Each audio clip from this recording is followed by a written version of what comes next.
The mouse can get hit in the trap. Next thing you know, you crying because you won't go. You know what I'm saying? So that's not really a good indicator to me. Most of the time, we got to keep it moving. You know what I'm saying? And that's what we do. And I'm just saying, you know how it goes, man. Yeah, exactly. But go ahead, though. Keep reading. 6. Uh-huh. Also their love and their hatred and their envy is now perished. We talking about dead people. They don't love. Your grandma ain't rolling over in her grave or smiling down on you. None of that is real, y'all. You're not even making her proud. Now there is something that you are doing for the dead when you act right. You making their name look good. But I mean, it's your name now. It's not theirs. It was theirs because they gave it to you. You know what I'm saying? But that's about it, though. Keep reading. Neither have they any more a portion forever in anything that is done under the sun. Uh-huh.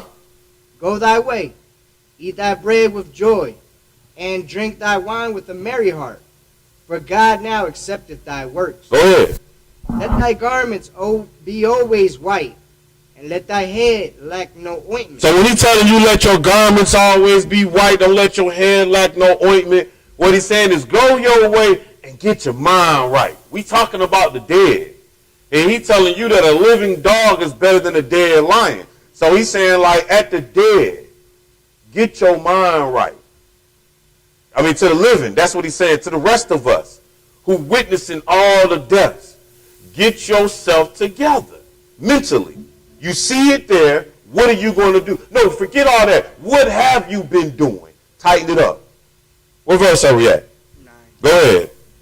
Live joyfully with the wife whom thou lovest all the days of the life of thy vanity. I love how he say that. Live with the wife whom you lovest all the days of your life of your vanity. That's what this is. All that we got is vanity. Like when I look at you, and you are all beautiful and vain in the mud. I mean, super vain, looking good. Everybody looking at pretty white sneakers, you know what I'm saying? Look at, he got a nice sweater, nice chain on. You know what I'm saying? Like, she went and got her hair cut. She looked good with her new hairstyle showing. I'm saying, we vain, though. I ain't tripping. Hey, when I got up, don't get it twisted. I was done with a lesson. I put on the shirt. I say, Micaiah, I'm straight. We vain. You know what I'm saying? Like, that's what we are, though. You know, and I'm not even saying that, you know, he's telling you to enjoy it a little bit. You know what I'm saying? You get out here, you work for what? You know what I'm saying? Like, you do this for what? What verse are we at? The end of 9. 9. Live joyfully with the wife whom thou lovest all the days of the life of thy vanity, which he hath given thee under the sun, all the days of thy vanity. For that is thy portion in this life, and thy labor which thou takest under the sun. Verse 10, go ahead. Whatsoever thy hand findeth to do, do it with thy might. Yeah. For there is no work, nor device, right, nor knowledge, yeah, nor wisdom in the grave whither thou goest. Yeah, when you go there, it's nothing. That's what I'm saying. This is what I was supposed to tell my uncle. But, you know, like I said, and look, I'll admit my flaw. Like, I messed that one up. I feel so bad. Because the whole rest of the day when it dawned on me, I was like, man, I want to call him back. But he was asleep, though. You know what I'm saying? And then when I talked to my grandma last night, before he died, she was like, yeah. And we becoming experts now. I ain't going to lie. She like, yeah, he got that breathing going. You know, that's that death breathe, that death breath. Like maybe an hour and a half, 2 hours later, he was dead. You know what I'm saying? Like, because I was hoping, because I was like, well, maybe if he up in the morning. I told my grandma. I was like, yeah, I ain't say what I wanted to say. Because this is what I wanted to tell him. You know what I'm saying? I guess this is my eulogy for my uncle, I guess. That, bro, you good. It's over with. Thanks. That's all I can tell you. Thanks. You know what I'm saying? It was cool while you was here, but now, basically, your services are no longer needed here. Like, that's pretty much what it's boiled down to. When it's your time to go, they're no longer needed here. I mean, seriously, even Martin Luther King, we need him no more, right? When he died in 1968, we didn't need him no more. Everything that he died for, everything that he fought for, it all passed. All the little acts and all the stuff, his services were no longer needed. Something to think about. What verse? 11. Go ahead. I returned and saw under the sun that the race is not to the swift, Yeah. nor the battle to the strong, neither yet bread to the wise, nor yet riches to men of understanding, nor yet favor to men of skill, but time and chance happeneth to them all. And that's you, y'all. You time and chance. Whatever you got, however you position yourself in life. You know what I'm saying? Like, you ain't grand. Yeah, now don't get it twisted. I know some of y'all worked hard to be where you are. But some people worked harder and can't be where you at. It's still time and chance.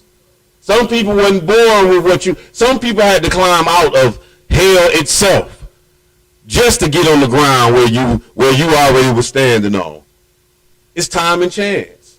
So count your blessings. Whatever you got, whatever high road, you could be worse. I know I could be. I got a whole list of worse. People that I grew up with, some of them ain't even here. Some of them dead. I'm still living. Time and chance. That's what it's going to tell you in the next verse. Go ahead. For a man also knoweth not his time. See, you don't know when it's time for you to go. I'm telling you, it might be tonight. You might be healthy like my man Kyle. Kyle, that's a friend of mine who grew up. 24 years old.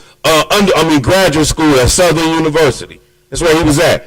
No drugs. Played football for Morehouse University all 4 years.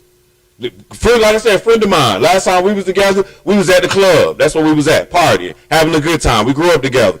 They couldn't find him for a week. He had a heart attack in his room. The professors was like, he don't never miss class. He was dead. You don't know when it's coming. There's no way Kyle knew he was going. There's no way. Last time we was together, we was partying. He was talking about, could you please pass the rolls while we was eating. That's the last thing I remember. You know how, like, straight up, that's how I be. You don't even know this is the last opportunity. And he didn't do nothing wrong. I wasn't no better than him. He was better than me, let me tell it. For a man also know not his time. Go ahead. As the fishes that are taken in an evil net. You know, like when somebody go fishing, right? Just think about that. Think about the tuna that you done ate. You think that tuna fish that just banged up into that net knew that was going to happen that day? That world ain't got nothing to do with this one. You understand what I'm saying? That world has nothing to do, like our world has nothing to do with the fish world, just like God's world has nothing to do with this one. So as random as we about to read this is as random as he could take your life. Read this verse 12. Go ahead. And as the birds that are caught in a snare. No. For a man also knoweth not his time. As the fishes that are taken in an evil net, and the birds, go ahead. Caught in the snare. So are the sons of men snared in an evil time, when it falleth suddenly upon them. Yeah, like just think. Death comes upon man like it come upon fish. They don't know it. We ain't talking about the fish that went chasing the worm. I'm talking about the one, he was just chilling. And he was chilling, your boat's been riding by. And all of a sudden, he on the deck of your boat, dying. He has no clue. That's what death do. So you don't know. That's what I'm saying. That's the same perspective from God to us. God sitting up there in the big boy boat, he dropped that net, wipe you out. And really has no second thought about it like that. Go ahead. Let's go on over to our next one. Let's go to chapter 7, Ecclesiastes chapter 7. Y'all don't get enough of calling me on the Sabbath day when I'm teaching. We're reading Ecclesiastes chapter 7 now, though. We're going to pick this up. Yeah, see, they ain't last long. Ecclesiastes chapter 7, verse 1. That was on one of them telemarketers. Ecclesiastes chapter 7. This is my joint right here, though. This one right here. So this is what's important for today. All of what we was talking about death and us understanding a little bit. But read this verse right here. A good name is better than precious ointment. Yeah, a good name, though. See, when you die, that's what go with you. Your name, your reputation. Hey, check this out. If God came to you and told you you was going to die tomorrow, would you clear out your phone? You understand what I'm saying? That's you too. Because when you go, somebody else is going to see what about your computer? You know what I'm saying? Yeah. What about your drawers, ladies, gentlemen? What about your drawers? Do we need to clean them out?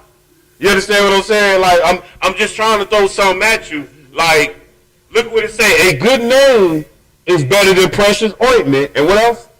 And the day of death than the day of one's birth. No, it say the day of death is better than the day of one's birth. How is that? Because when you died, you done it.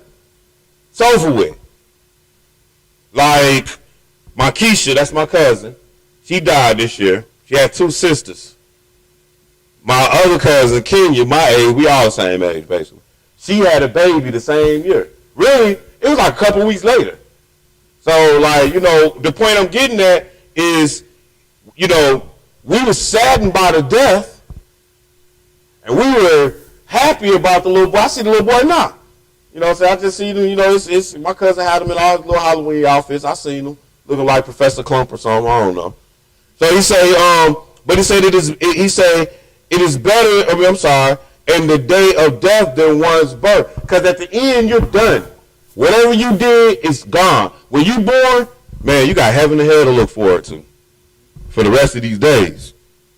You born into Job 14 say, man that is born a woman is a few days of many sorrows. Many sorrows. You born into hell. That's what we are. Keep reading. It is better to go to the house of mourning than to go to the house of feasting. For that is the end of all men, and the living will lay it to his heart. The house of mourning is the end of all men, and the living gonna consider that. That's what we're doing right now. This is where the lesson comes from today. This is our final warning. Like, you could die. What does your resume say? We are applying for a job with God. You want to get up in the first resurrection, right? Anybody here don't want to get up in the first resurrection? I advise you to leave. Eat, drink, and be merry. That's what I say. You wasting your time keeping the Lord's Sabbath day if you don't want to get up in the first resurrection. You understand what I'm saying? So at any rate, he said it's better to, what verse are we at? 2? Yeah, I just finished. It is better to go to the house of mourning than to go to the house of feasting. For that is the end of all men, and the living there lay it to heart. Verse 3. Sorrow is better than laughter, for by the sadness of the countenance the heart is made better. Keep reading. The heart of the wise is in the house of mourning, but the heart of fools is in the house of mirth. You think about it. House party or in the same house, funeral dinner. You think about it. You know, house party in the same house, everybody in here clowning, getting drunk, acting, you know, just having a great time. None considering. Funeral dinner, you know, you having your wild conversations, you're reminiscing, I remember when Grandpa such and such said this, that, and the other. I mean, I'm just trying to get you to see it on this in its simplest form. He said, the heart of the wise is in the house of the mourning, but the heart of fools is in the house of mirth. Go ahead. It is better to hear the rebuke of the wise than for a man to hear the songs of fools. That's good. All right, let's go over here to Job chapter 14 now. Job chapter 14. So yeah, this what get me through.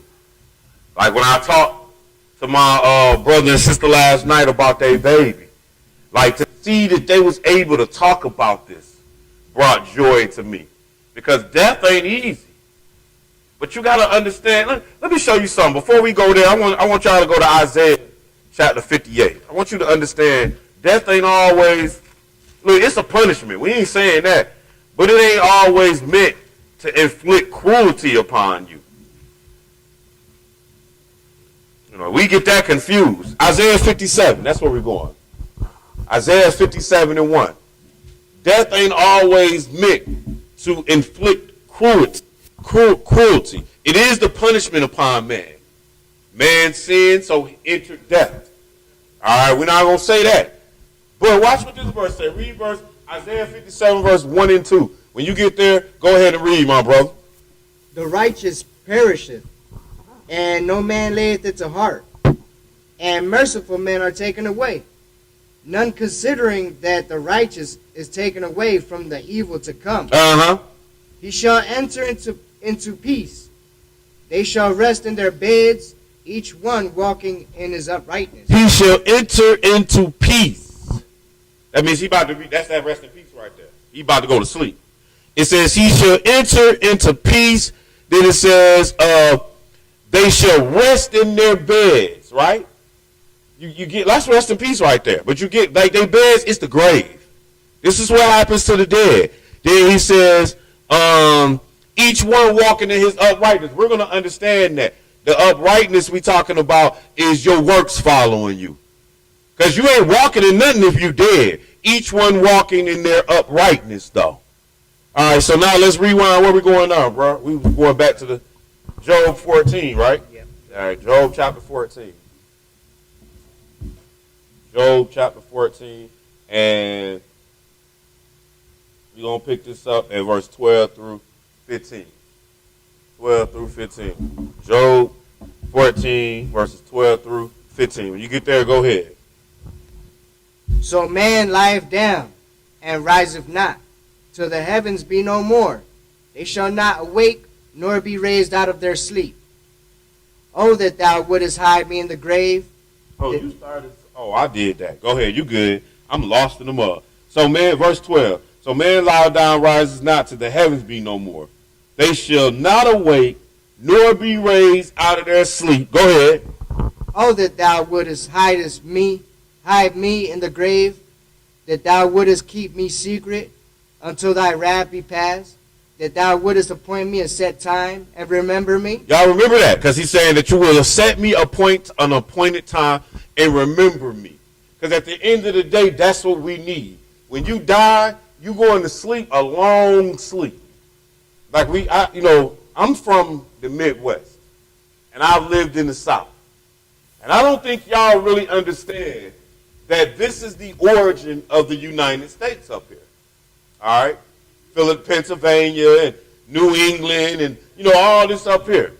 So I've never seen this many grave sites before. Like, never in my life. Like, you don't see that other place because there's been more people here to die. Therefore, it's more grave sites.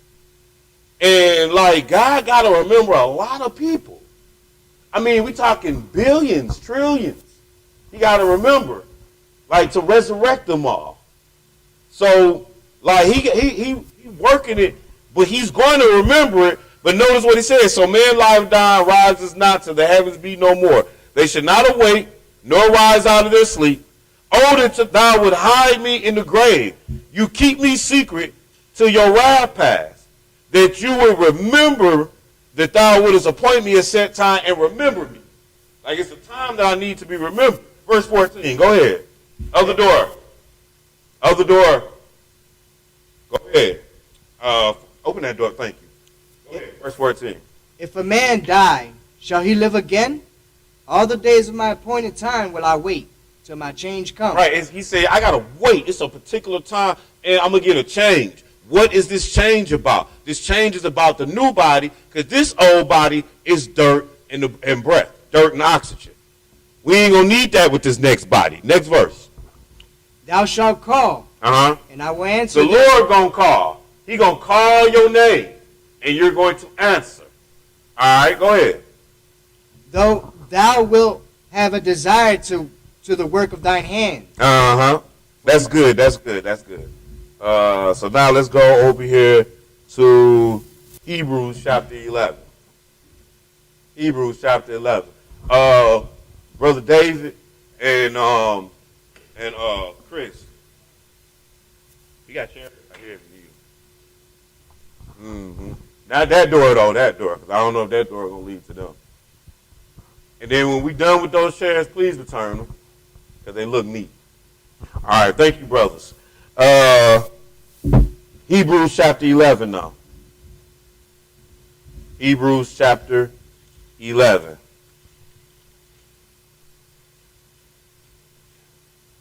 So death is the final warning to man. So at the end of the day, it's about what will your record show.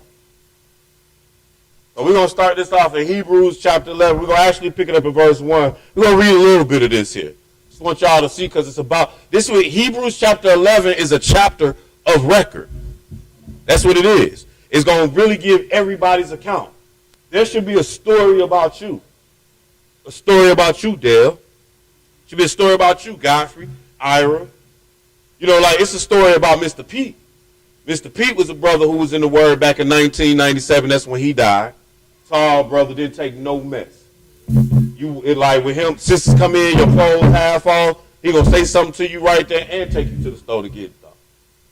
That's his testimony. You know, everybody got it's something you gonna have to say about everybody, really.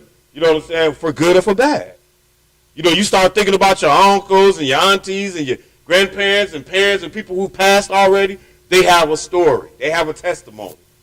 All right? That's what go with you. I'm going to show you what we're talking about. Hebrews chapter 11, verse 4. When you get there, go ahead.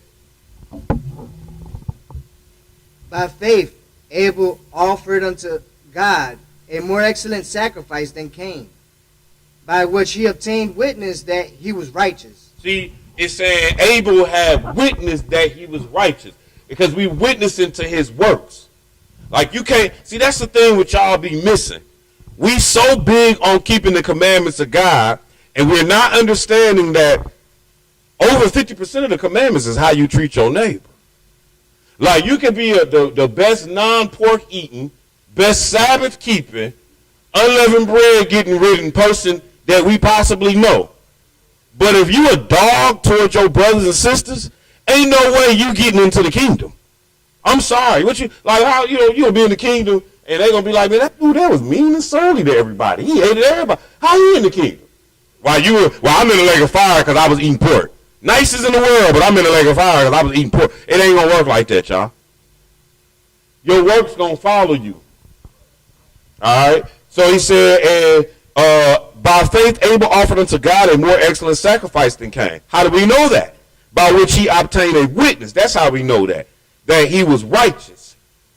God testified of his gifts. God was the witness. Then he said, and by it being dead, what happened? Yeah, speak it. Right. So when you dead, you can still speak.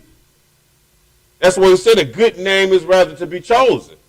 Because that name, that reputation, like I said, if you knew you was going to die tomorrow, what you going to do with your phone? You going to clear it out? Because surely you don't want nobody to know all that mess you've been into. It's something to think about. Let's jump down to verse 7. I want y'all to see, no, verse 6. I want you to see that. Go ahead. But without faith, it is impossible to please him. Talking about God. Go ahead. For he that cometh to God must believe that he is, and that he is a rewarder of them that diligently seek him. Right, because everybody going to die. So you got to believe that he going to reward you for seeking him, even though you're going to die before you receive that reward. Like, it's not like you get to get the reward and then, it's not like your paycheck. You go to work, you get your paycheck. Because otherwise, you're going to stop working. Y'all ain't paying me, I ain't coming in no more. This ain't like that. You got to do this job completely, all the way through. Then we hope you get your check. We hope that you did the job. All right? Let's move on over here to Isaiah. Isaiah chapter 38. Yo, so like I said, man, I was just hoping my uncle could live to the end of the day today. I want to share with him this. See, this is what I learned. God came to Hezekiah. That's what we about to read, I think. And gave Hezekiah 15 more years, right? But God don't always got to tell you he going to kill you, do he? He can just take you like steroid. Y'all don't know steroid. I might have told you the story. Steroid was on his way back to our graduation in college. He was on the football team. We called him steroid like this. Yeah, we called him steroid. Oh, he had a real name. But we called him steroid. He was like this. And yeah, that's what we called it. That's the only name I knew him as. Steroid, the one who got hit in the head by the cymbal by a band member. But that's a whole other story. That's that college life for you. But on the way back to the graduation, he died. He didn't know. He had no clue. So what if he was evil to his mama that night? That's it. That's all you know. You know what I'm saying? That's all you know is the last thing. So what I'm getting at is with Hezekiah, we're going to read the story. He had a testimony that allowed him to add for more time to his life. 15 more years. We're going to read it. But brothers and sisters, we've been in situations where we got more time, though. Like even with my uncle. Like for somebody to say to you, you got cancer, this, that, and the other, you got a year to live. Exactly. Like that's believe it or not, That's a blessing. Yo, believe it or not, for you, y'all know it's going to sound crazy, but for you to know you got cancer, then they put you in that hospice joint, right? And you got to do hospice for like the last, I don't know, 3 weeks, 4 weeks, however long it go for some people, maybe a little longer. And you stuck in that bed. Do you not understand that you are in a blessed situation right now? And let me explain to you why. You're at the end, and it ain't no wrong you can do. You can't do nothing but get it right here. God is giving you an opportunity all the way to that point. Because some people don't get that. Not that little boy. That little boy got murked. He got shot. Brains gone. He don't get an opportunity to have a deathbed. All of us don't get like my cousin, my Keisha, she didn't get no deathbed. It's funny. Her regular bed was her deathbed. Because she was laid in bed working, had a heart attack, fell, hit the ground. She didn't get no warning for that. Yeah. Yeah, she was working though. She was doing like some work from home work.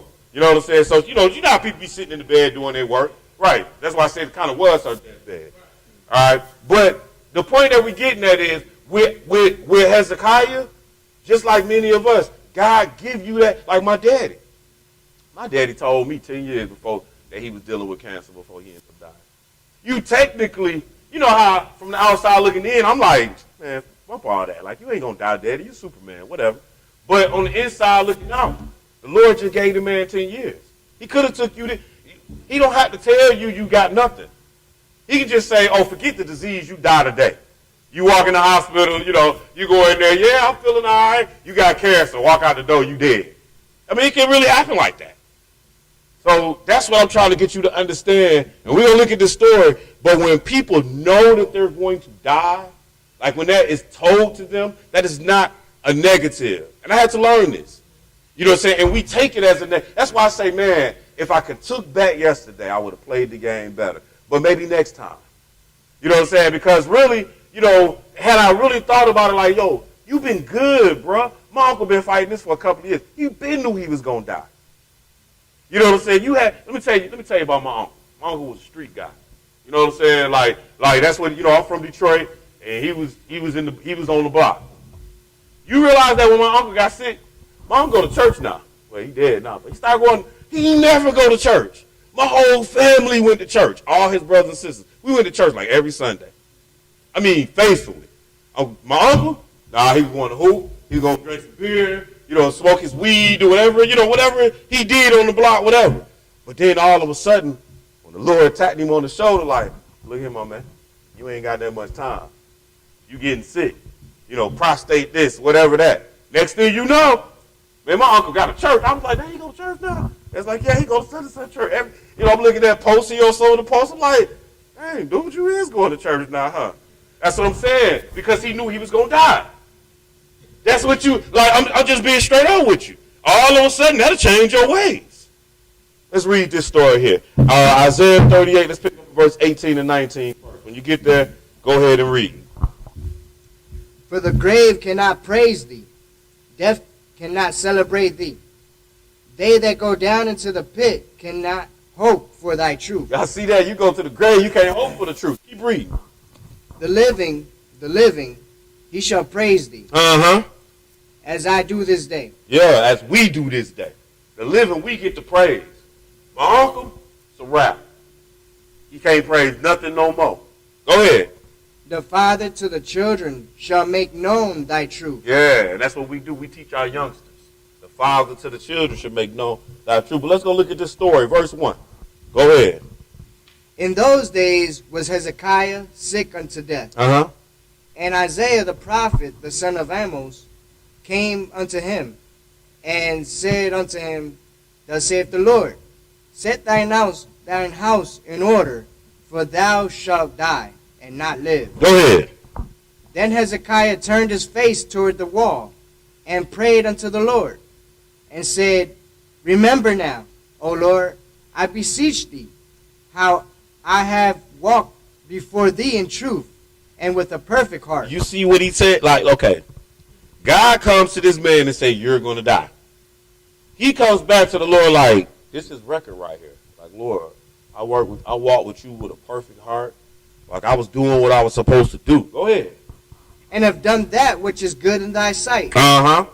And Hezekiah wept sore. So he was sad about this. Like he knew he was about to die. He was sad about this. Go ahead. Then came the word of the Lord to Isaiah, saying, Go, and say to Hezekiah, Thus saith the Lord, the God of David, thy father, I have heard thy prayer. I have seen thy tears. Behold, I will add unto thy days 15 years. Man, maybe it's 15 months, y'all. That's, you know what I mean? Like maybe it's 15 months. Maybe you don't get 15 years, you know, when you found out. But what I'm saying is, it is a blessing. If you, and I know you like, bruh, are you kidding me? Somebody tells me that I'm about to die and that's a blessing.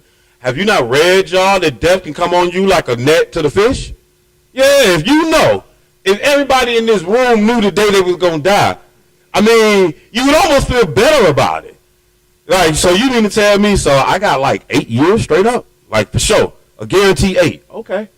If you telling me that, you can prepare yourself for it and everything. Get all your ducats straight, whatever, make your bucket list, however you want to play the game. It's a blessing from the Lord for you to have, for you to be in a situation where you know. And that's what I really want to tell my uncle. Like, bro, like for you to know, and for you to be known that, you know, this, like you've been getting it together. You know what I'm saying? Like you've been recommunicating with your daughter. Stuff like that. Getting everything fixed because you know you about to die. I'm on the phone with my grandmother. She like, yeah, it's kind of tough, like, waiting on your son to die. You know what I'm saying? Like, just thinking, but we know it, though. We know it. So, really, you was in a good position now. Just something to think about. See, it's tough to think like that. You mean to tell me, God telling me I'm finna die, that's a good position? Yeah, it is. And now what you do with it, though? Like Hezekiah. Hezekiah went to the Lord. He was crying. He was like, Lord, can I get some more time? Lord gave him a little more. All right? A little more. Don't think he gave him a lot because of 15 years. What verse are we at? Go ahead, read 6. Yep. And I will deliver thee and this city out of the hand of the king of Assyria. Oh, that's good, yeah. All right, so now let's go to Acts chapter 13. We're going to check another man record out. No, sorry. We skipped. Chronicles first, yo. First Chronicles. Chapter 29. David. Check my man's out. First Chronicles chapter 29. This is stuff that go with you, though. This is stuff that follow you, your works, man. This is what you got to have tight, man. Like what people say about you. What's your reputation? That matters. Now, if somebody gonna lie on you, they're gonna lie. They're gonna lie on everybody. Don't get caught up when if it ain't you. You know, you hear a rumor about yourself and you all, I can't believe they saying this about me. I ain't like, look here, man. Maybe like we can see a story with David where Saul's son was going in and David was like, well, maybe that's my reward. You know what I'm saying? Maybe the Lord will count that curse against me instead of something else. So you take that one on the chin sometime if it ain't you and they saying it's you. That's what you think they did to Jesus. It wasn't Jesus. They said it was him. It killed that man, but it wasn't him. All right? So Chronicles, First Chronicle chapter 29. When you get there, and we lost Naomi. Y'all don't even know who Naomi is. She was a good sister, man. She some of y'all might have seen her on Facebook. She was at the opening in Atlanta, though, came to a couple of feasts. She been around the word a good 20 years, though. She was young. She got like a what? How old is her daughter? About 7 or 8 now? Yeah. So she's down there. That's what I'm saying, man. Like, death, boy, it don't play. It just creep up on you. And I know many of us have already, you know what I'm saying, I've been here. You know what I'm saying? Like, you know, Sister Rose and Shanita and their family. You know what I'm saying? Death. Like, I mean, I know that it's not just, you know, I've been here when you lost your brother. You know what I'm saying? Like, but what I'm trying to get you to understand, this is a part of life, y'all. Death is. I'm sorry. We lose loved ones. We keep ticking. Got to. That's what we saw in Leviticus chapter 10 when we opened up. First Chronicles chapter 29, verse 26. When you get there, go ahead. Thus David the son of Jesse reigned over all Israel. Uh-huh. And the time that he reigned over Israel was 40 years. 7 years reigned he in Hebron, and 30 and 3 years reigned he in Jerusalem. Go ahead. And he died in a good old age, full of days, riches, and honor. And Solomon his son reigned in his stead. Go ahead. Now the acts of David the king, first and last, behold, they are written in the book of Samuel the seer, and in the book of Nathan the prophet, and in the book of Gad the seer. Go ahead. With all his reign and his might, and the times that went over him, and over Israel, and over all the kingdoms of the countries. So we went there because I wanted to show you, like, that's how your testimony, you know what I'm saying? Like everybody here, we don't all have, you know, when we pass one by one, there's going to be a story told about you, about each and every one of us. And if you peep the game, most people try, when they love you, to tell the story with love. Like when I talk about my daddy, I tell the story with love. I tell you all the good stuff. I don't tell you the bad stuff. I don't tell you about that time that my mama didn't give him no money, so he just like walked me and my brother home in the middle of the cold and was like, just go on with your mama. That type of, I don't usually tell that story. That happened though.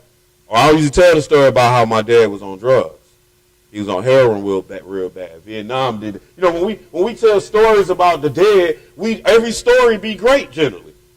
Yo, my grandma got me on one with my granddaddy one time. We riding to Detroit. I'm talking about my granddaddy. Next thing you know, my grandma was like, no, he is not who you thought he was. You see that street right there? I was like, oh my God, Grandma, I ain't never seen this part of you. like, dang, I still love you, Granddaddy, but Grandma's alive, you dead. She regulating right now. But anyway, let's go over here to Acts, though. Acts chapter 13. No, I'm saying your story follow you, though. Acts chapter 13. We're going to have something to say about you. So Dinah told me, that's what I talked to last night. I didn't really mean to say it, but I guess that's my character. But she told me, nah, do the lesson. I wasn't going to teach this lesson. And I told her, I said, we talking. I'm like, man, I don't like to mix business with pleasure. Or, you know, like, I don't get up here and make stuff personal. But really, that's what this is today. Today, this is a personal part of me.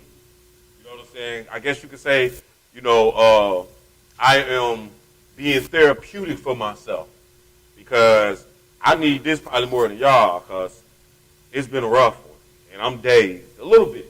But the job is the job and I'm cool because that's what I am. Acts chapter 13. Let's pick it up at verse 22. And the book help, man. Because the book keep it real. Acts chapter 13, verse 22. When you get there, go ahead and read. And when he had removed him, he raised up unto them David to be their king, to whom also he gave testimony. So here's his testimony, David's testimony. What is it, Jose?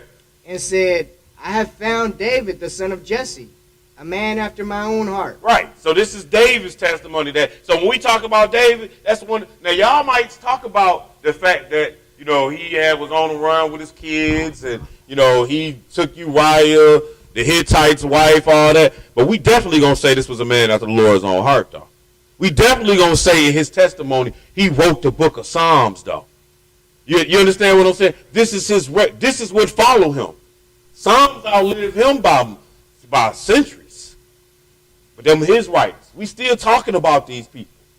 And that's what I'm trying to get you to understand. That just because we still talk about great men, Dr. King, Marcus Garvey, Abraham Lincoln. These people dead. Their works followed them, though. And that's what I'm telling you. Your works follow you. Where we at now? 1 Samuel, chapter 12. We're going to check out my man's here. 1 Samuel, chapter 12. And why is we in 1 Samuel? It should be second, shouldn't it? Let me see. Well, we were not. Oh no. I think that should be 2 Samuel. Let me double check. 2 Samuel, chapter 12. Yeah. Sorry, y'all. That should be 2 Samuel. Yeah, we want 2 Samuel. 2 Samuel, chapter 12. Y'all gonna see what this is about. Make it easy. 2 Samuel, chapter 12. Pick it up at verse 15. That's the second time I made that mistake. I did that last night up to the kids. I'll tell y'all about that later. 2 Samuel chapter 12, and let's pick it up at verse 15. When you get there, go ahead. And Nathan departed. Remember we said we could find it in the book of Samuel and in the book of Nathan. This is the book of Nathan right here. Like when I say this is the book of, what was the other one? What was the Gad the seer? Yeah, so I guess that's who all wrote Samuel's and what is it? What come right? Kings? Yeah, and Kings. Because Kings is the continuation of it, if I'm not mistaken.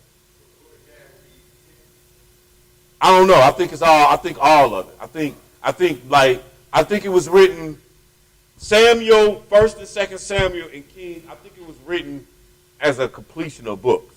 You know what I'm saying? So the story is getting told, and I think Samuel wrote the beginning, then Nathan, and then Gad wrote the end. And on top of that, I don't think none of them wrote it. Really, they scribes. You know, like they might have had somebody to write, but I mean, it's credited to them. So yeah.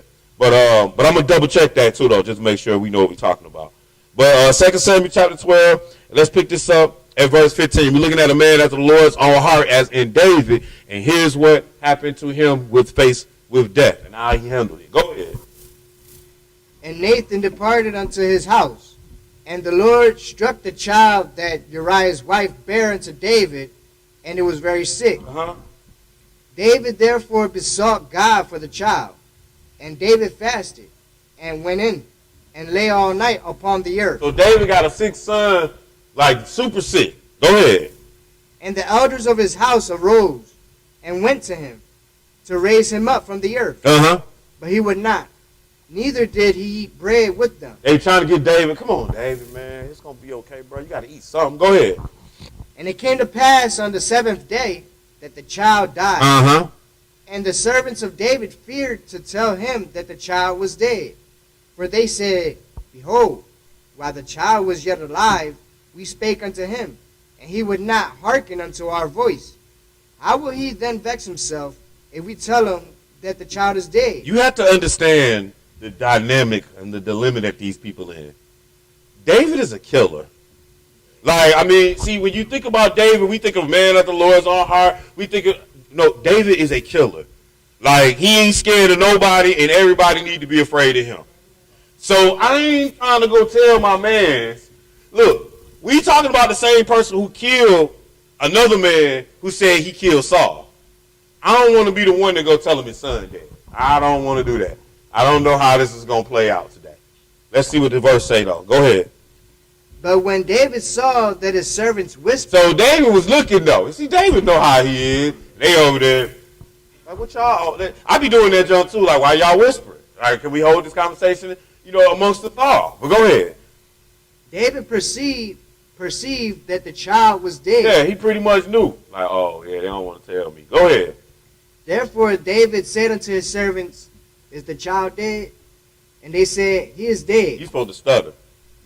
Because that's what's going to happen. You start talking to him, you get a little shiver and a quiver in your voice. Like, he dead, man. Go ahead.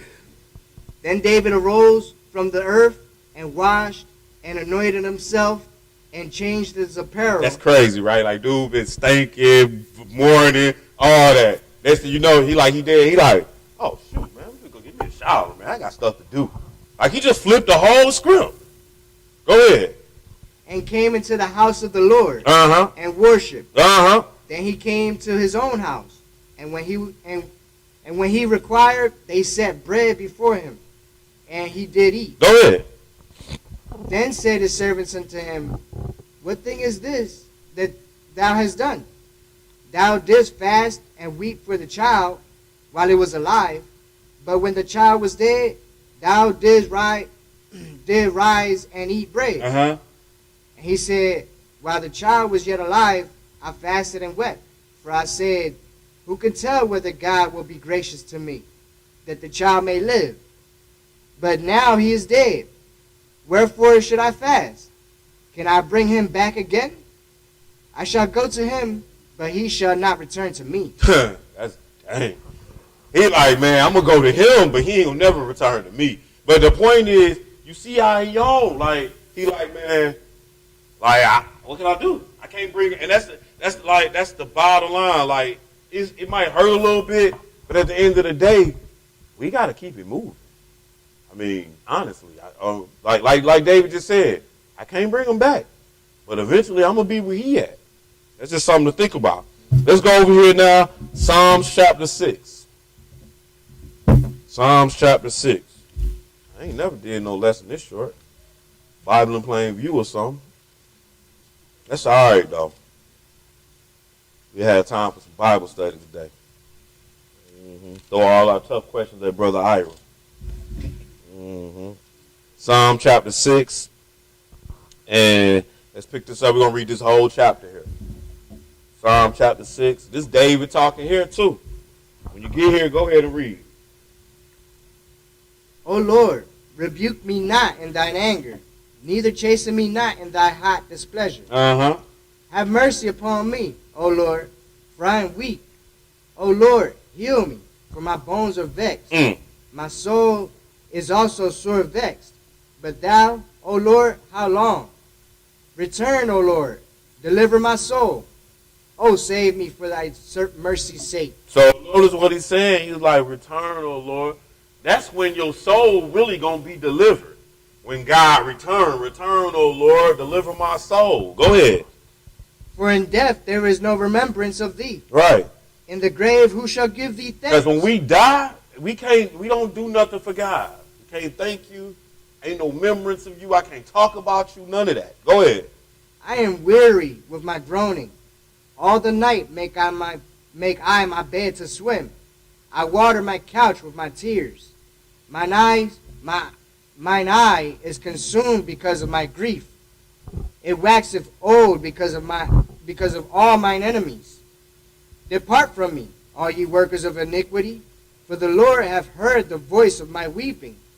The Lord hath heard my supplication. The Lord will receive my prayer. Let all mine enemies be ashamed and sore vexed. Let them return and be ashamed suddenly. Yeah, man. This is what I wanted to tell my uncle. But at any rate, let's go to Revelation chapter 14, though. Revelation chapter 14. I ain't going to drop the ball that time. I'll get out my own feelings. That's what I learned. When I had the opportunity, I dropped it. Then Raquel called back later that day. They was like, yeah, he on that morphine. I'm like, yeah, it's a wrap. They trying to keep him asleep. But they trying to give him, they trying to give him some comfort. It was like the last day for him. It's crazy. Because you knew it. You know what I'm saying? And all I'm thinking was, dang, man, you blowed it. You was supposed to tell him this.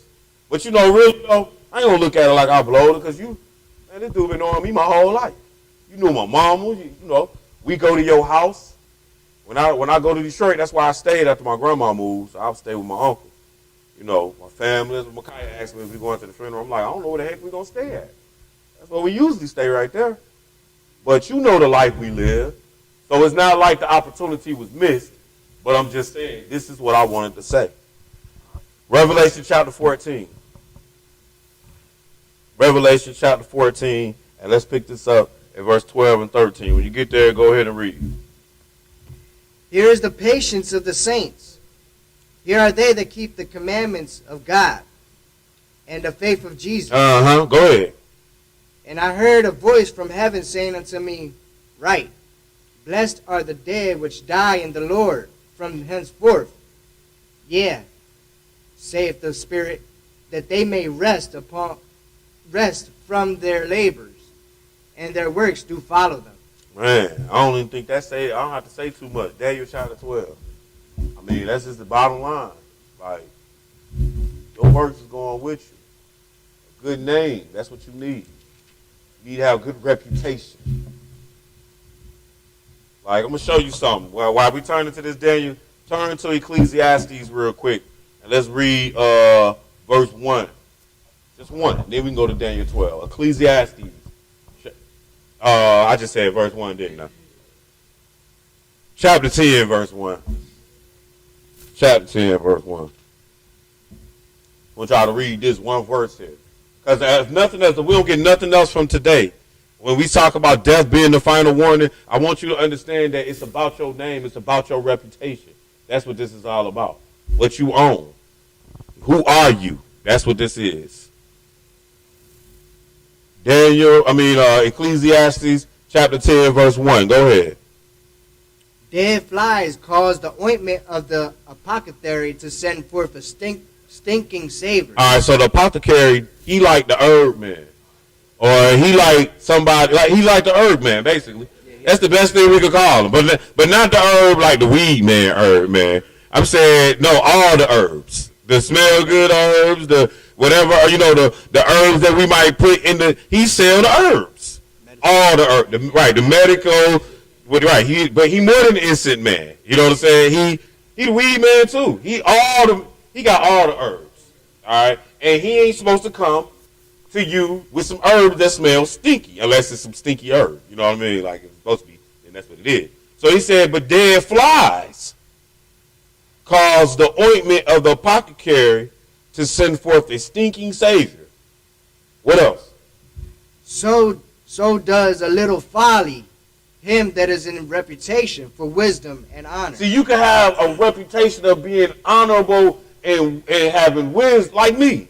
That might be my reputation. But once I make a mistake around here, then whatever my mistake might be, that's my dead flies. And somebody going to have something to say about it. Hopefully I'll have the opportunity to redeem it. I say all that because people do it. You know what I'm saying? Like, I'm not trying to say that I'm not going to ever, or that I'm going to walk amongst y'all in flawlessness to where nobody's going to have anything to say of charging me toward folly. I would hope not. I would hope I don't have no folly on my charge, but that's highly unlikely, we people. Dead flies cause the ointment of the apothecary. So this dude here brings the herb. You happy to see him. But if it's dead flies with it, you're like, bro, what you got with you? I don't want nothing you got right now today, bro. Come back with a new package. Then that's the same thing when you got a little folly. Somebody got a little folly, you don't want to hear nothing they got to say. You really don't.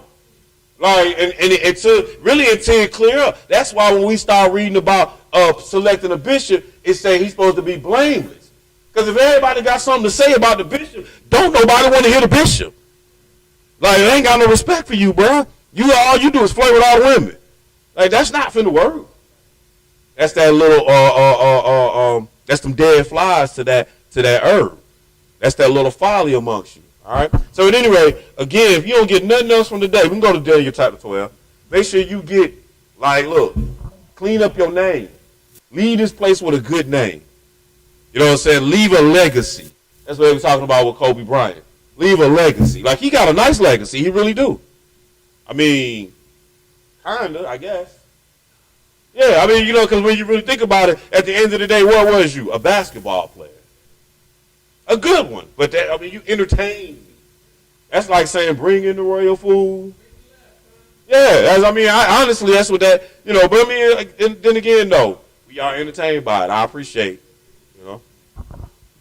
But when you look at it, you see they tried to bang him up with one and tried to bring up his rape case. Yeah, that's what I'm saying, right? Like, somebody was going, that's what I'm saying, a little folly. Yeah, hey, bring it back up. They do that with Dr. King, though. Dr. King, for all the greatness he did, why do I know he had an affair on his wife? Like, why do I know that, though? I wasn't even born in the 60s. There's no reason for me to know what Martin Luther King did at 2 a.m. in the morning. If he wasn't walking and marching in the streets of Montgomery or something, I shouldn't know what you're doing at 2 in the morning. That's your personal business. How come me, born 7, 8 years after you died, know about what you did in the hotel, at 3 in the morning? Yeah, right. That's what I'm saying. That what they're saying is that's what a little folly would do. Like, all this good. Like, you know more about his adultery. Do you know why he was even in Tennessee? Don't nobody even know why he was in Tennessee. You see what I'm saying? But you know about the adultery. Half the people don't even know what any of the marches was for. You know what I'm saying? Like, he marched, but you don't know, what was the cause of this? But you know about that chick at 3 in the morning, though. So I'm just saying, I just want you to understand that this is what happens to you. That stuff follows you. So you want to try to keep your ointments as clean as possible. Daniel chapter 12, let's pick up verse 2 and 3. When you get there, go ahead, my brother.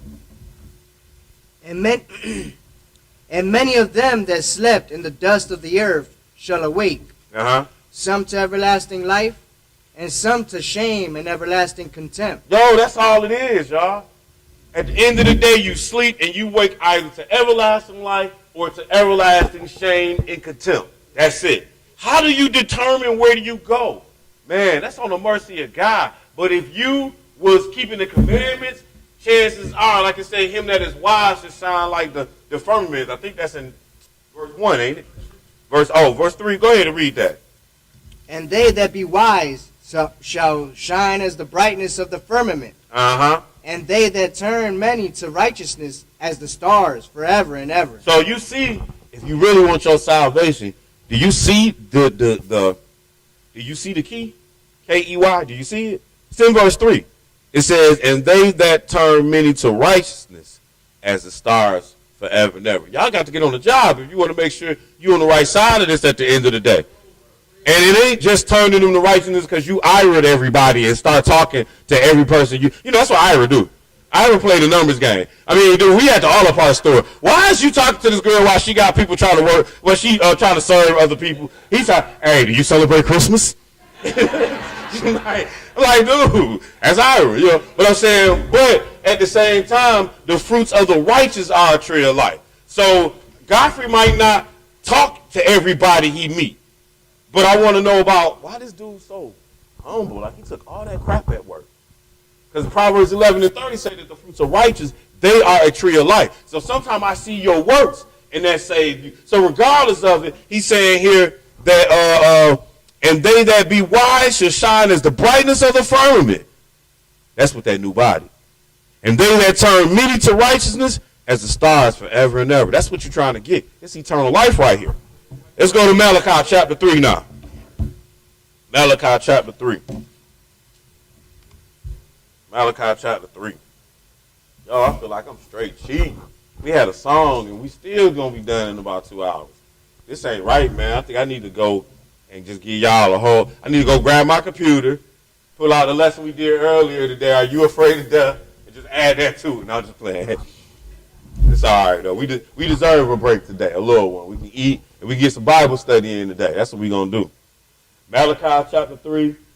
And let's pick this up at verse 13. Malachi 3 and 13. When you get there, go ahead, my bro. Your words have been stout against me, saith the Lord. Yet ye say, what have we... Go ahead. Keep talking. Keep reading. What have we spoken so much against thee? Hold on, sweetie.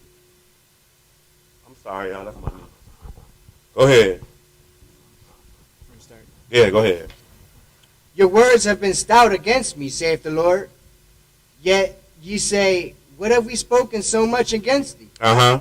Ye have said, it is vain to serve God. Right. So people done said it's vain to serve God. Go ahead.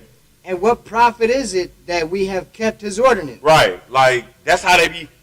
Look, don't us get to that point where we feel like it's vain to serve. You know what's funny? That phone call I just got?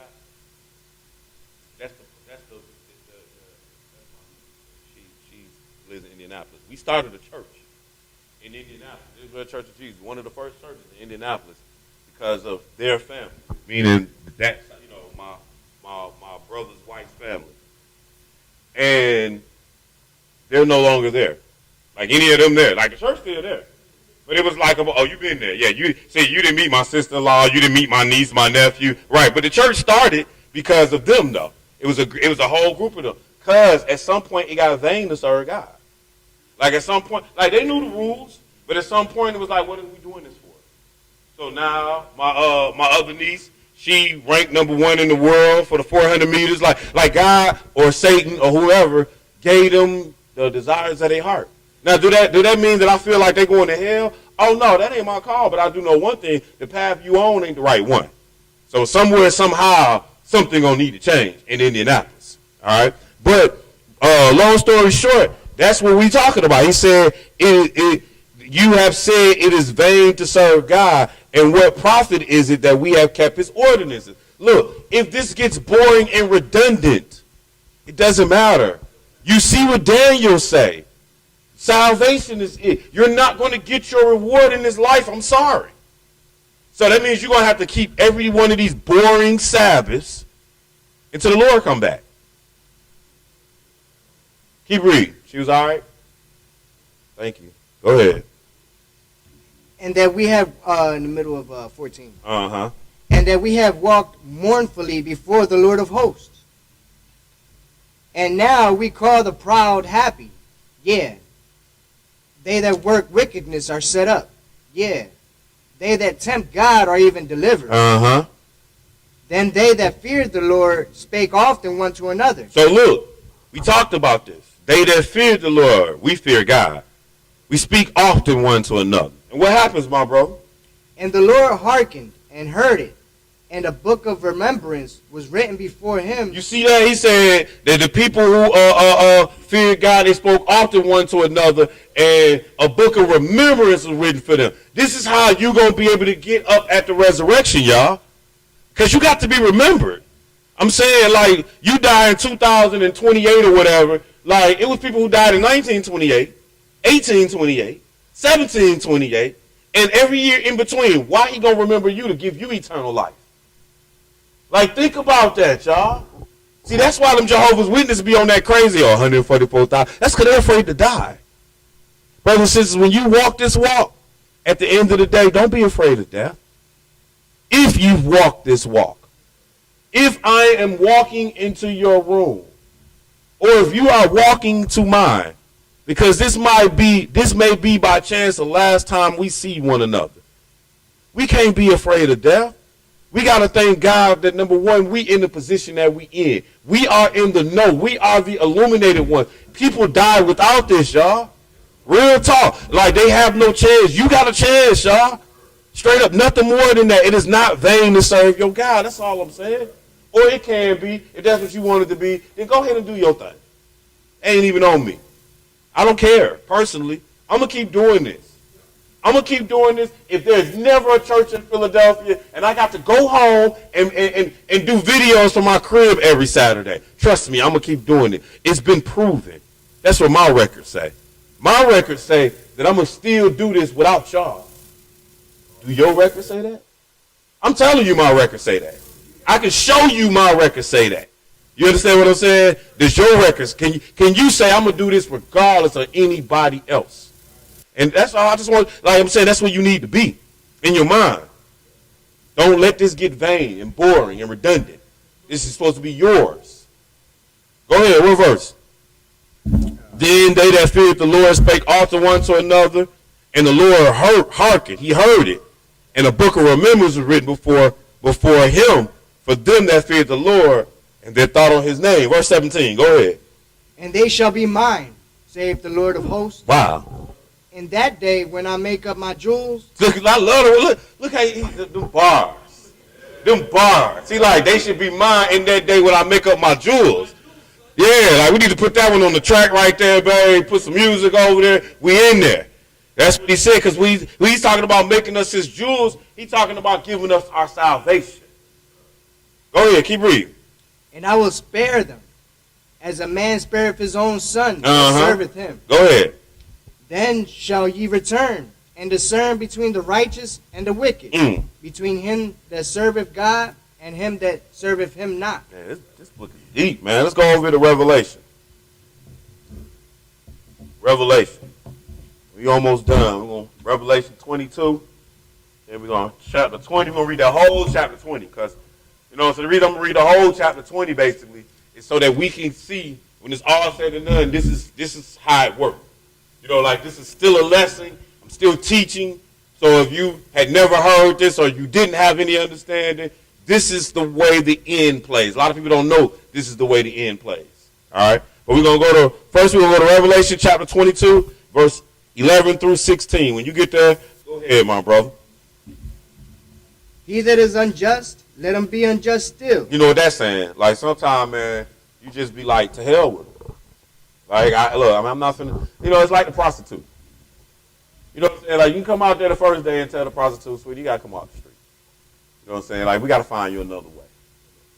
You can do this about a week or two. But after a while, man, that's just what you're going to do. That's just what you're going to do. Ain't nothing I can do about it. You know what I'm saying? I can't change you. You don't want to change yourself. You remember that. You know what I'm saying? Like, you can't change. You know, we dreamers. We want to change everybody. You can't change nobody or nobody's situation if they don't want to change it. Remember that. Therefore, what happened is like a man in a drowning pool. He's going to drown you with him. That's what happened. You go out there and you try to save somebody drowning, and they doing all this crazy stuff.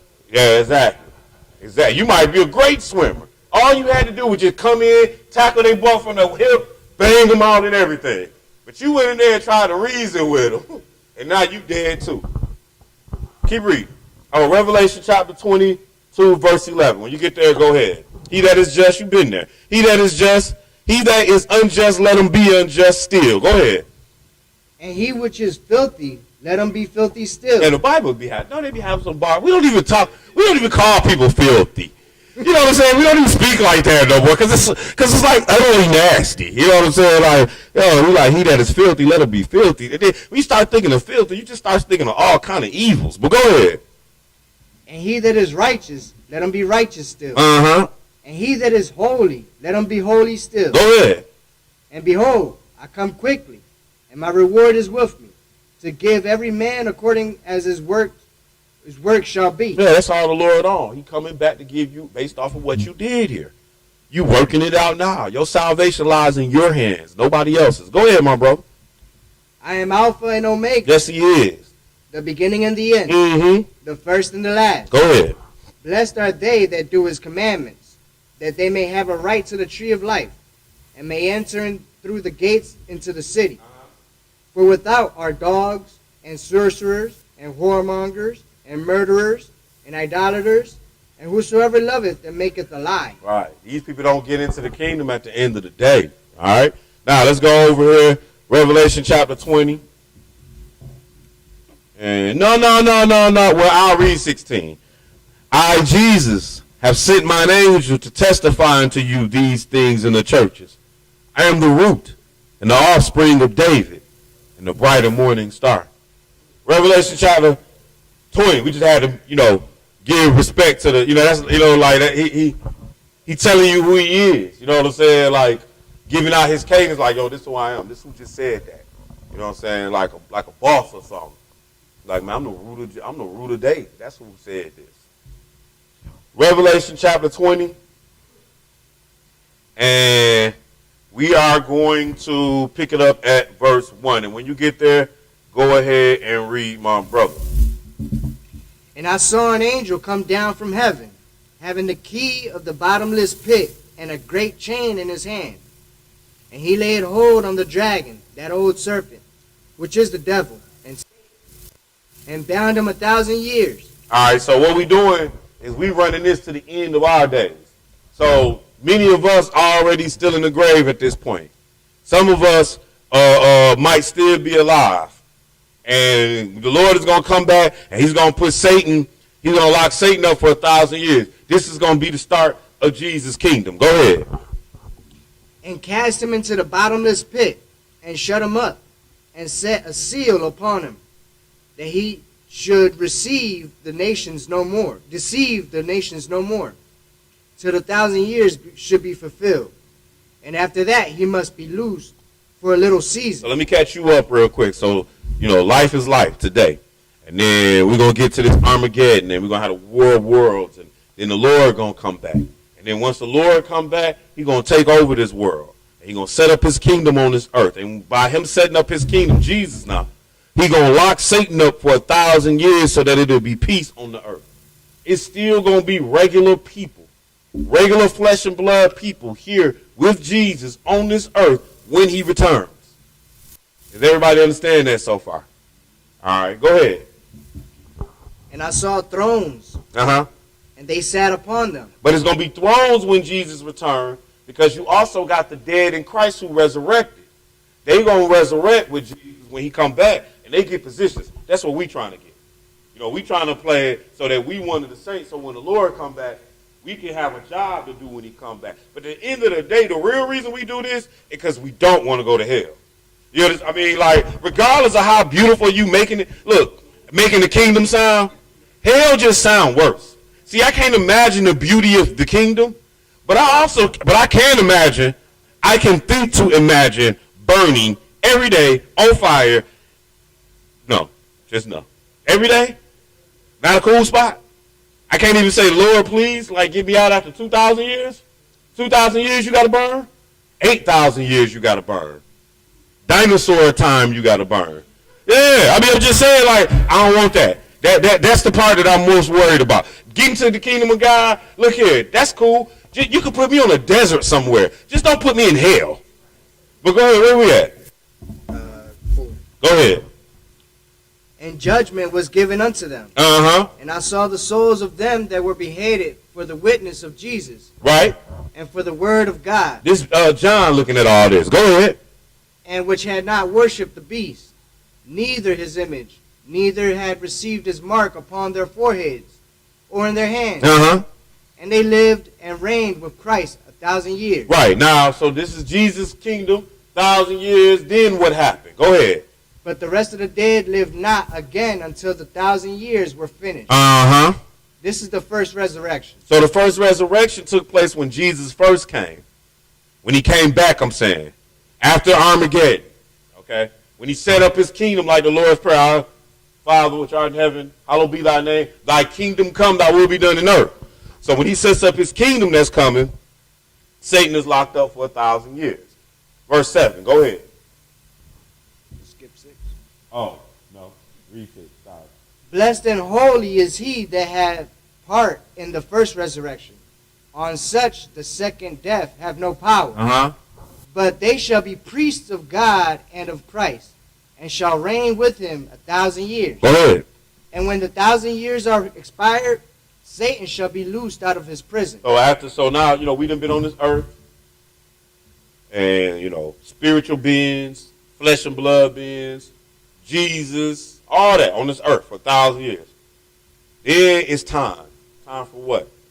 It's time for the Father to set up his kingdom. So the first step that has to happen is we have to put Satan in the lake of fire. So we need to release him out of that bottomless pit that he's in. Go ahead, keep reading. And shall go out to deceive the nations which are in the four quarters of the earth. Uh-huh. Gog and Magog, to gather them together to battle. So during this time period, he was like, so we got Gog and Magog. We're going to get them back up to fight. Because you still need people to fight. Go ahead. The number of whom is as the sand of the sea. Uh-huh. And they went up on the breadth of the earth, and compassed the camp of the saints about, and the beloved city. And fire came down from God out of heaven, and devoured them. So the Father came back, was smacked down. Go ahead. And the devil that deceived them was cast into the lake of fire. So now, like I said, we still have something to do. Satan was in a bottomless pit. He still needed to go to the lake of fire. Where he goes to the lake of fire after the 1,000 years, after God going to deal with that. Go ahead. And brimstone. Right? Where the beast and the false prophet. Little did we know it's two people who had already gone to the lake of fire. The beast and the false prophet. But not now. They're not there now. Nobody's in the lake of fire, ain't even there now. We talking about when Jesus come back, when he sets up his kingdom. What a lot of people don't know and understand is that he is going to have the lake of fire over there somewhere in Jerusalem. See, we point that way because we know Jerusalem that way. Over there somewhere in Jerusalem, there is going to be a lake with fire, with the Antichrist and the military leader. And we're going to see him. Regular people are going to see him. This is going to be amazing. Because regular people are going to get to see and comprehend what the lake of fire is. See, we don't get that. Okay? But then, like I said, we in this life don't get that. This happens after he come back. Then we in the kingdom of Jesus for 1,000 years. But like I said, Satan got to go to hell too. So Gog and Magog going to get back wild because we're going to let Satan out of that bottomless pit. Him and his minions. But then the Father going to come. Kick Satan's butt. Throw him in the lake of fire. Then what? Go ahead. And shall be tormented day and night forever and ever. Man, that's too long. Go ahead.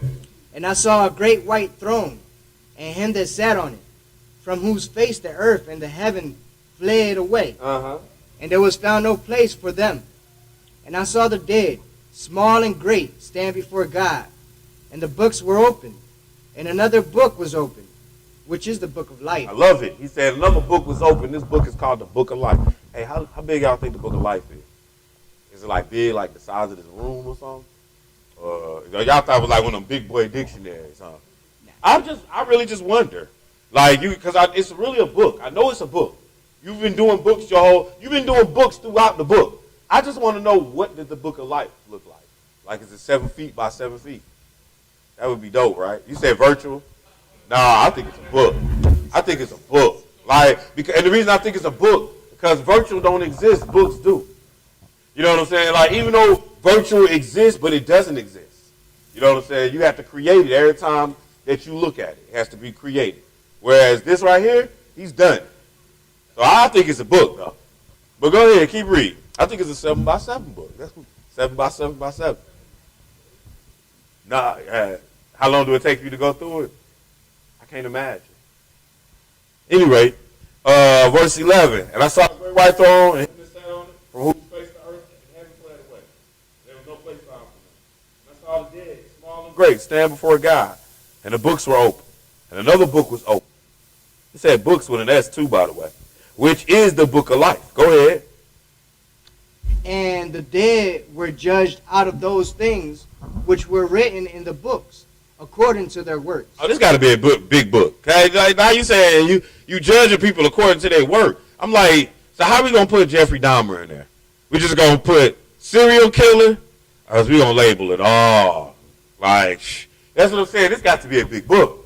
I just hope that I'm in the book of life and I ain't got to be going through no books looking at my mess. Mm-hmm. Go ahead, keep reading. Which were written in the books according to their works. 13. And the sea gave up the dead which were in it, and death and hell delivered up the dead which were in them. So it really don't matter where you are and how you die. You know, like whether you were eaten by animals, like Jezebel for the girls last night that was participating in the assignment. Like, what they leave her with, her hands, and then the dogs eat her all the way up, and all they left her with is some hands.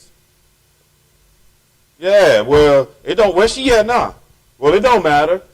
Death and hell coming back, right? I don't care how bad your death was. I don't care if you got mangled, like on Rotten.com. I don't know if y'all ever saw that, but they be showing all these mangled up deaths and stuff. I don't care if you got. I don't care if we threw you in the body and put you in the river and the shark ate you. I don't care if we cremated you and smoked your ashes. You coming back. Death and hell is coming back. That's what they said they did to Tupac. They cremated him and smoked his ashes. Like, you idiots. Like, why do I want to smoke some ashes? Please explain that to me. Like, talk about we ain't smoking loud, we smoking fire. Like, you done lost your mind. So anyway, and the sea gave up the dead which were in them, and death and hell delivered up the dead which were in them, and they were judged every man according to their work. And death and hell were cast into the lake of fire. That's the second death. The lake of fire is the second death, brothers and sisters. That's what it is. Finish that. Then we're going to go to our last scripture. And whosoever was not found written in the book of life was cast into the lake of fire. That's good. All right, so our last scripture is going to be Matthew. You can keep that chapter 10 in your paper. We're going to 22. You can keep that 10 on your paper. That 10 in what, 28? Yeah, that's a little homework. But we're going to go to Matthew chapter 22. I think. Yeah. And we are going to 31 and 32. Verse 31 and 32. That's how we're going to end this one today. And I just thank the Lord for allowing me to pull this one off. Yep. Matthew chapter 22. And let's pick up verse 31 and 32. When you get there, go ahead. But as touching the resurrection of the dead, have ye not read that which was spoken unto you by God, saying, I am the God of Abraham, and the God of Isaac, and the God of Jacob. I want y'all to stop and think about that. These men are dead. These men was dead when he made the statement. He makes the statement in Exodus. He said, I'm the God of Abraham, the God of Isaac, and the God of Jacob. But watch what he say about these men. Go ahead. God is not the God of the dead, but of the living. Right. He said, but I'm not the God of the dead. See, brothers and sisters, you ain't going to really die if you in God. Yeah, you're going to go back to the grave. Don't get it twisted. You ain't going to have no thoughts. but he going to resurrect you. So he going to consider that sleep. He said, I am not the God of the dead. I'm the God of the living. When God look at what dead means, that means you're done. No coming back. He said, no, I'm not the God of the dead. I'm the God of the living. So, brothers and sisters, I hope we got some understanding today in Jesus' name.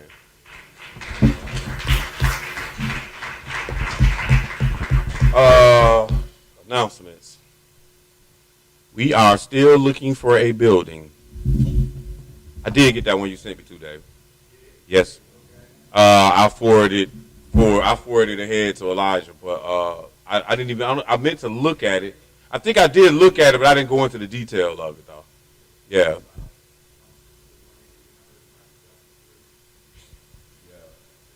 Yeah.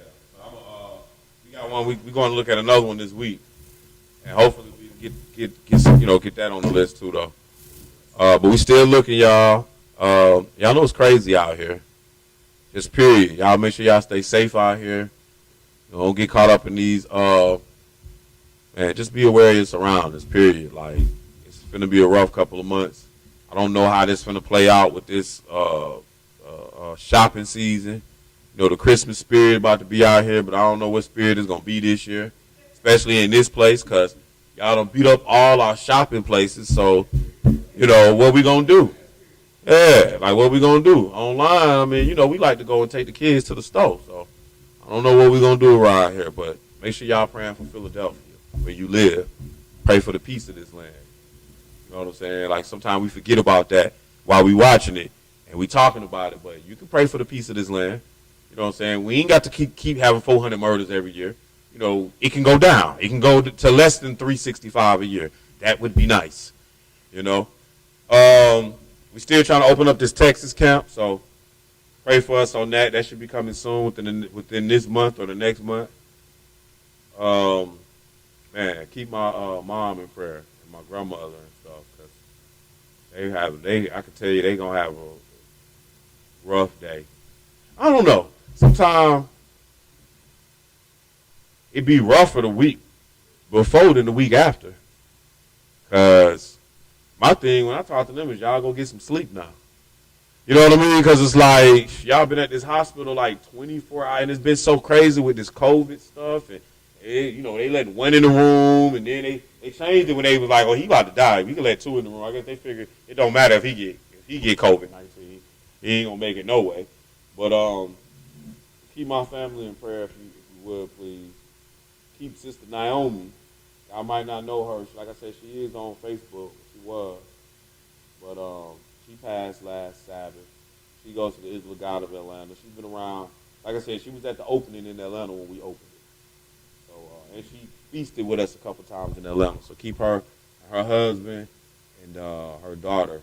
Make sure y'all keep them in prayer. And then make sure y'all praying for Jackson, and y'all praying for Jose and his wife, Sister Mildred, Brother Earl, and Paul, and Sister L. And I had a dream about Sister Stephanie last night. I ain't never did that before. She was all in my dream, so I don't know. That could be good. Just pray for her, I say. Brother Bill and Sister Joyce and Sister Joan, and I feel like I'm missing somebody. Oh yeah, Ira and Lisa. They ain't been here in 2 years now? Has it been 2 or 3? Man, y'all ain't gonna have to lead the announcement. This ain't no Sunday church. Sunday church, you go. They be doing the name. Name be 10, 20 years in on the list. I'm like, them folks go to somebody else's church now. So, but with that being said, what time is it? It's 15 after. So we'll start Bible study at about 4:20, 4:30. Got anything else in here, you guys? Questions or comments before we close out? I miss anything? Make sure you keep my road crews on in prayer. They did get a ticket on the vehicle. They got registration. We got registration on the vehicle. Come out of Chicago. We always get stopped every year about the vehicles. They ain't got no registration. That's what they be saying. So, we'll deal with that. It's not going to be the end of the world. Huh? We got a ticket. It's a sticker on there. It's a sticker on there.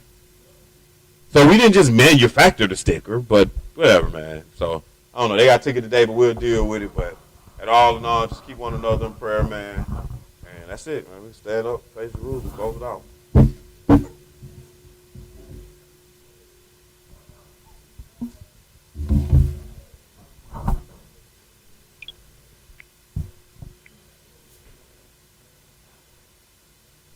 Father which art in heaven, Art in heaven, hallowed be thy name. hallowed be thy name. Thy kingdom come, Thy kingdom come, thy will be done in earth thy will be done in earth as it is in heaven.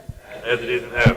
Give us this day our daily bread, Give us this day our daily bread, and forgive us our debts, and forgive us our debts, as we forgive our debtors. as we forgive our debtors. And lead us not into temptation, Lead us not into temptation, but deliver us from evil. but deliver us from evil. For thine is the kingdom, For thine is the kingdom, and the power, And the power, and the glory. and the glory, Forever. forever. Praise the Lord. Praise the Lord. For he is good, For he is good, and his mercy endures forever. and his mercy endures forever. Praise the Lord, God of Israel. Lord, the God of Israel. For he is good, He is good, and his mercy endures forever. and his mercy endures forever. In Jesus' name we pray. In Jesus' name we pray. King of kings, King of kings, and Lord of lords. and Lord of lords. Amen. Amen. The Lord bless thee and keep thee. The Lord make his face shine upon thee. And be gracious unto thee. The Lord lift up his countenance upon thee. And give thee peace. They shall put my name upon the children of Israel. And I will bless them. Hallelujah! Hallelujah! Hallelujah! Hallelujah! In Jesus' name. Amen.